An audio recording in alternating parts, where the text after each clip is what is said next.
नमस्कार, सुप्रभात। स्वागत आप सभी का सबरंग कार्यक्रम में। ईश्वर का आँख खुलते ही दिल से शुक्रिया किया आज मैंने, क्योंकि उन्होंने पुनः एक और दिन मुझे दिया है। एक दिन अर्थात 1440 मिनट्स और 86,400 सेकंड्स। अब मुझे ये तय करना है कि मैं अपने इन सुंदर पलों का इस्तेमाल कैसे करना चाहता हूँ, कैसे इनका सदुपयोग करूं जो ईश्वर ने पूरा का पूरा दिन मुझे दिया है। मित्रों, हमें प्रतिदिन सचमुच ये विचार करना चाहिए कि इतने खजाने या इतनी संपदा ईश्वर ने मुझे दी, अब मैं इन्हें कैसे खर्च करूं, कुछ ऐसे करूं, कुछ ऐसा कर जाऊं जो सचमुच रात्रि में मुझे खुद प्राउड फील हो, मेरे अपनों को प्राउड फील हो कि आज कुछ किया गया, दूसरों के लिए भी, कल्याण के लिए भी और ध्येय प्राप्ति के लिए भी। इस पर विचार कीजिएगा और आइए इसी के साथ सुंदर सुवाक्य की ओर लिए चलता हूँ आपको, जिसमें आज हम आपको बता रहे हैं कि रिश्तों को कैसे बहुत मधुर बनाया जा सकता है, रिश्तों को कैसे मजबूत किया जा सकता है।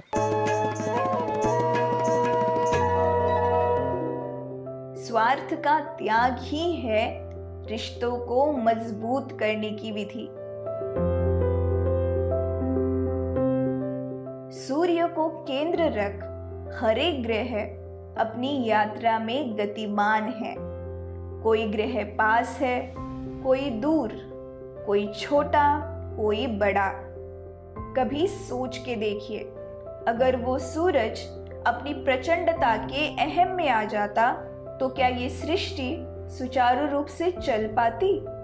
ये निस्वार्थ भावना ही है जो एक माँ अपने संतान के लिए, एक गुरु अपने शिष्य के लिए और ईश्वर हमारे लिए रखते हैं। हमारे अपने, चाहे वो पास हो या हमसे दूर, उनको अपना बनाए रखता है हमारा निस्वार्थ स्नेह भाव और हमारी शुभ भावना, जो आशीर्वाद की तरंगे बनके उनके पास जाती है, उनको हमारे प्यार की खबर देती है और वो हमारे प्यार के बंधन को और भी ज्यादा मजबूत बनाती है। इसीलिए त्याग भाव की विधि को अपनाने से ही अपने लोग और भी करीब आते हैं।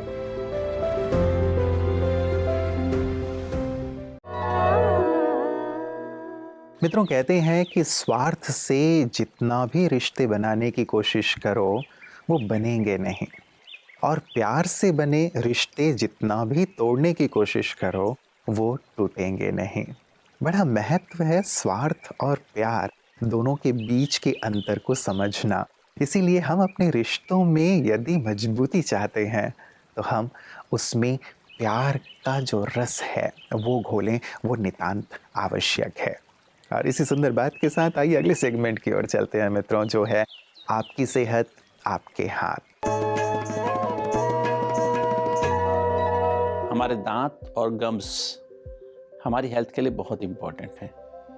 हमारे गम्स में यूजुअली इन्फेक्शंस हो जाते हैं, जिसका यूजुअली हम उनको जिंजिवाइटिस कहते हैं। तो थोड़ा इन्फेक्शन होता है, और ज़्यादा इन्फेक्शन हो, डीप रूटेड इन्फेक्शन होता है तो उसको हम कहते हैं पेरिडोंटाइटिस।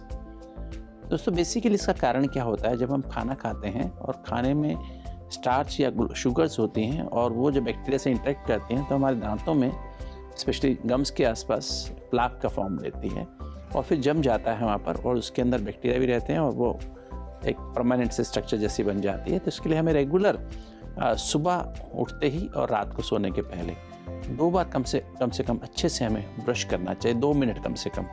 और फिर हमें एक बार कम से कम में फ्लॉसिंग जरूर करनी चाहिए, ताकि जो हमारे फूड पार्टिकल्स बचे हुए हैं तो वो निकाल दिया जाए ब्रश करने से पहले। गम्स जो होते हैं बिल्कुल टाइट रहते हैं, टीथ को टाइट रखते हैं और वो पेल पिंक कलर के होते हैं।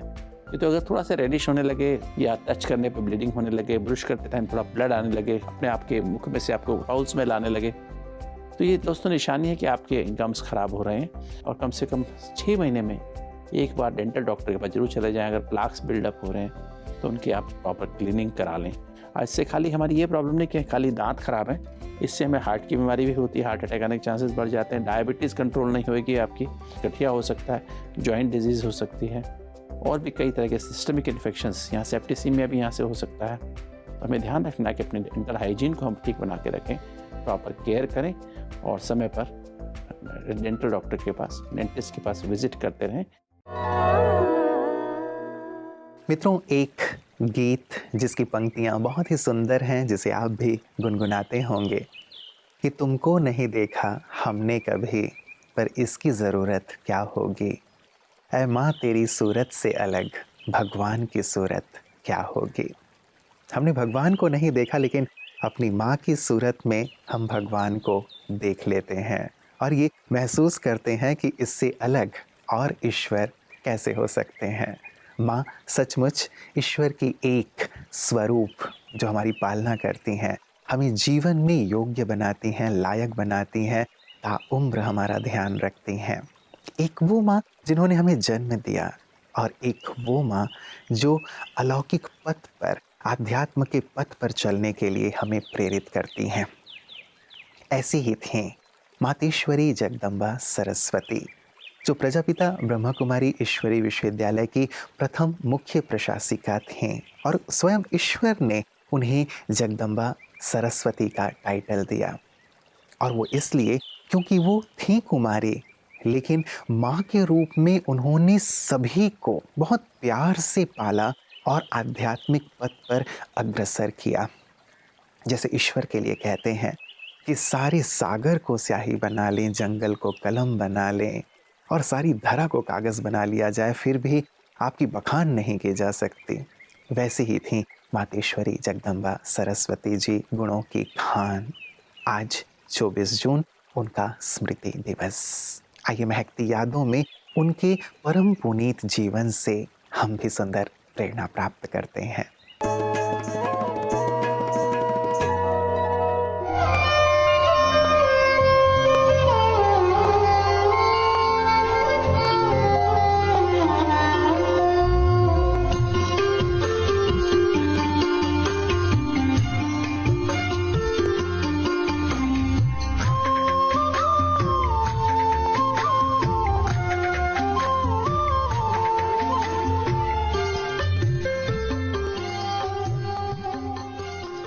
मातेश्वरी जगदम्बा सरस्वती जी, आपका लौकिक नाम राधे था। आप यज्ञ की स्थापना के समय जब बाबा के पास आई, बाबा ने आपको ओम राधे नाम से संबोधित किया। बाबा ने अपनी सारी संपत्ति कन्याओं माताओं की जिस कमेटी के आगे समर्पित की, आप उस कमेटी की प्रमुख थी। बाबा ने आपको कन्याओं माताओं की संभाल करने, यज्ञ को सुचारू रूप से चलाने तथा मातृ स्नेह एवं पालना देने के निमित्त बनाया। इसीलिए आपको नाम मिला जगदम्बा सरस्वती, ब्रह्मा की पहली मुख संतान। बाबा ने आपके भविष्य को देखते हुए आपको साक्षात्कार कराया कि आप राधे ही भविष्य की अनुराधे अथवा श्री लक्ष्मी बनने वाली है। इसी आधार से आपके अंदर वह समस्त लक्षण आते गए और आपने यज्ञ माता बनकर यज्ञ वत्सों की अत्यंत स्नेह से पालना की। माँ की ममता क्या होती है, माँ तुझ में हमने देखा। आपकी वाणी में अति मधुरता और स्पष्टता थी, जो हर एक उसे सहज समझकर ग्रहण कर लेता था। आप योगनिष्ठ थी। आपको सदा हाजी का पाठ पक्का रहता था। आपकी दृष्टि से योग का जौहर झलकता था। आपने भारत के विभिन्न प्रांतों में जाकर सेवाओं का खूब विस्तार किया। अनेक विघ्नों में अचल अडोल एक रस स्थिर रही। आप 24 जून 1965 को अव्यक्त वतन वासी बन गई। प्यारे दिन वो संग गुजारे, कितने हंसी थे वो नजारे। स्नेह के आंचल में तेरे झूमते थे हम सारे। याद करे दिल ये तुमको। माँ को हाँ, भूल कैसे सकते हैं। जब तक सूरज चंदा नभ में, जब तक सागर में पानी है, आपको याद करेगी दुनिया। माँ आपकी वो अमर कहानी है, माँ आपकी वो अमर कहानी।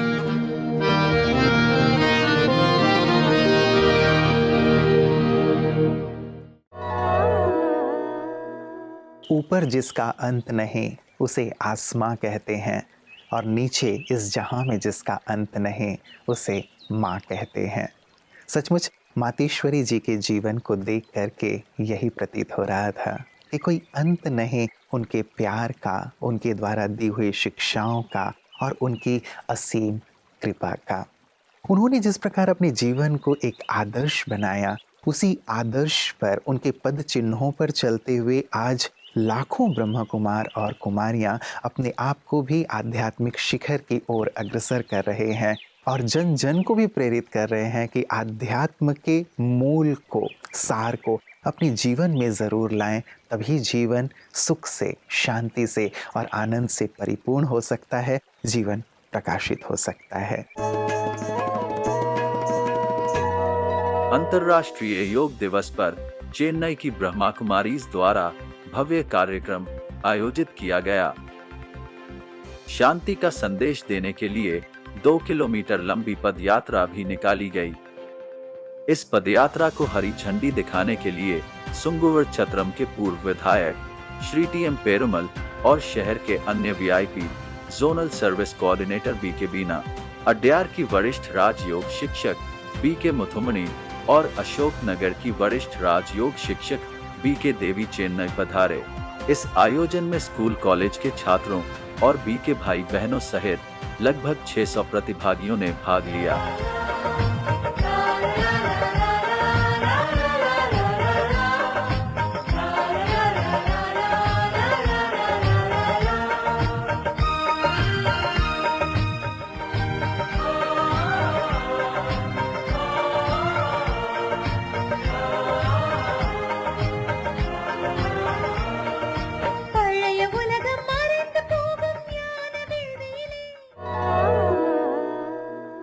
मित्रों, मातेश्वरी जगदम्बा सरस्वती जी के जीवन चरित्र को हमने देखा। अनेक शिक्षाओं से उन्होंने ब्रह्मावत्सों को सजाया संवारा। सारे विश्व को भी उन्होंने दिव्य शिक्षाएं दी कि कैसे हम साधारण मानव से महामानव बन सकते हैं। उनकी अनेक शिक्षाओं में से एक सुंदर सी सीख कि हमेशा करन करावन हार परमात्मा को अपने साथ रखें और ये स्मृति रखें कि वो सब कुछ करा रहे हैं, मैं तो केवल इंस्ट्रूमेंट हूँ। जिसे हम सुनते भी आए हैं भक्ति मार्ग में कि हम तो कठपुतलियाँ हैं, ईश्वर हमें चला रहे हैं। यदि ये भाव हमारे जीवन में होता है तो हम बहुत ही हल्के होते हैं, हमारे ऊपर कोई बोझ नहीं रहता, हम अपना बेस्ट करते हैं, अच्छे से अच्छा करते हैं, लेकिन परमात्मा की स्मृति के साथ कि वो सब कुछ अच्छा कराएंगे, बेहतर कराएंगे और उनकी शक्ति मेरे साथ है, वो स्वयं मेरे साथ है। तो क्यों ना अनेक शिक्षाओं में से इस एक शिक्षा पर आज हम ज़रूर विचार करें और ईश्वर को अपने साथ रखते हुए जीवन पथ पर, सफलता के पथ पर अग्रसर होते चलें। अनंत दुआओं और शुभकामनाओं के साथ विदाई ले रहा हूँ, इस वायदे के साथ कि कल पुनः आप सभी से मुलाकात होगी। नमस्कार, ओम शांति। जीवन के